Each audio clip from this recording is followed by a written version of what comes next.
The Contractor mungkin terdengar seperti judul film tentang kerjaan konstruksi, tapi film ini bukan tentang kontraktor bangunan yang mengkorupsi dana pembangunan atau tentang proyek konstruksi yang misterius. Ini adalah film action terbaru tentang tentara Amerika yang dipecat dari jabatannya dan harus mencari uang dengan menjadi tentara bayaran dan bergabung di operasi rahasia non-pemerintahan. Dibintangi aktor-aktor ternama seperti Chris Pine, Ben Foster, dan Kiefer Sutherland, The Contractor menyajikan film action thriller yang cukup menarik, tapi dengan premis cerita yang sudah dipakai ratusan kali, film ini tidak menawarkan hal yang baru. Dengan aksinya kurang seru dan ceritanya gampang ditebak. Film ini bercerita tentang Sersan James Harper yang diberhentikan secara tidak hormat dari kemiliteran karena gagal di tes narkoba. Dia menggunakan obat-obatan ilegal untuk merawat kakinya yang sakit selama ditugaskan di lapangan. Untuk membersihkan nama satuannya, para atasannya memberhentikan James, menyebabkan dia kehilangan uang pensiun dan asuransi kesehatan.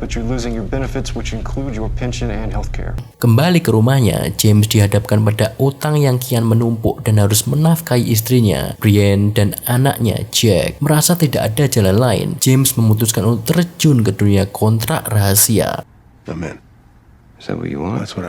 Bersama teman lamanya Mike, James menjalankan misi rahasia di bawah arahan seorang veteran perang, Rusty Jennings. Dan sudah bisa ditebak, misi itu menjadi kacau dan keduanya berjuang untuk bisa keluar dengan selamat.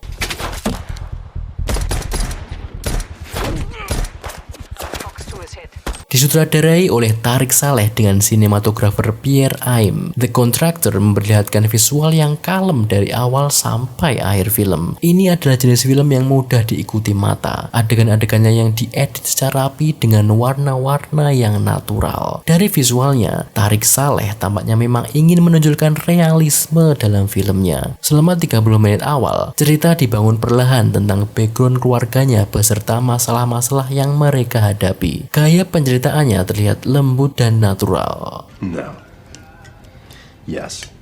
Bicara action, film ini sebenarnya punya adegan-adegan aksi yang bagus, cuman tidak dirancang secara rapi. Kesannya ingin meniru Jason Bourne, tapi keteteran di sana-sini. Banyak adegan action yang niatnya membuat kita kagum, tapi jadinya kita malah mempertanyakan logikanya. Dengan premis yang sudah ketebak ceritanya karena sudah banyak dipakai, Tarik Saleh dan penulis J.P. Davis terlihat takut untuk melakukan sesuatu yang menarik atau yang tidak terduga. Ya, bukan kejutan lagi kalau misi yang dilakukan James dan Mike pasti jadi kacau, dan ternyata bos mereka merahasiakan sesuatu dari mereka.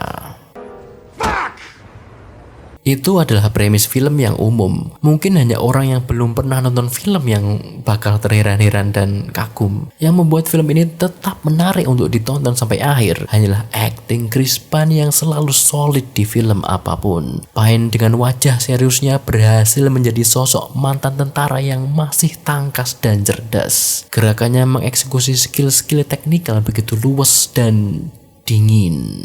Tapi Pine tidak lebih baik dari Foster yang memerankan Mike. Chemistry antar keduanya sudah didapat karena pernah bermain di film Hell or High Water karya David Mackenzie. Dan terbukti setelah Mike masuk ke dalam cerita, The Contractor berubah menjadi film yang lebih menarik dan terasa lebih kompleks. Kemunculan Mike seperti menegaskan persaudaraan mereka yang loyal. The Contractor sendiri bukan film yang terus jelek banget. Film ini memenuhi semua standar film tentang mantan tentara yang berubah menjadi pembunuh bayaran. Ya, ada masalah hutang, narkoba, misi yang kacau, kejar-kejaran motor, konspirasi internasional, dan lain-lain. Patuh pada standar film memang bagus. Tapi berapa lama penonton bisa tahan melihat sesuatu yang sama terus-menerus tanpa ada sesuatu yang baru, sesuatu yang inovatif? Maksudnya di tengah maraknya film superhero, ada baiknya para sinias menghadirkan film action yang beda dan lebih berkelas. Saya masih menantikan Jason Bourne lain atau franchise Mission Impossible yang lain yang membuat kita berdejak kagum dan selalu ingin menontonnya beberapa kali. Untuk ini saya merekomendasikan untuk skip film ini. The Contractor jadi film yang mudah ditebak dan sama sekali tidak menghadirkan sesuatu yang baru. Yang menyelamatkan film ini hanyalah Chris Pine dan Ben Foster. Dan kalau cuma ingin melihat keduanya beraksi, jauh lebih baik menonton mereka di film Hell or High Water.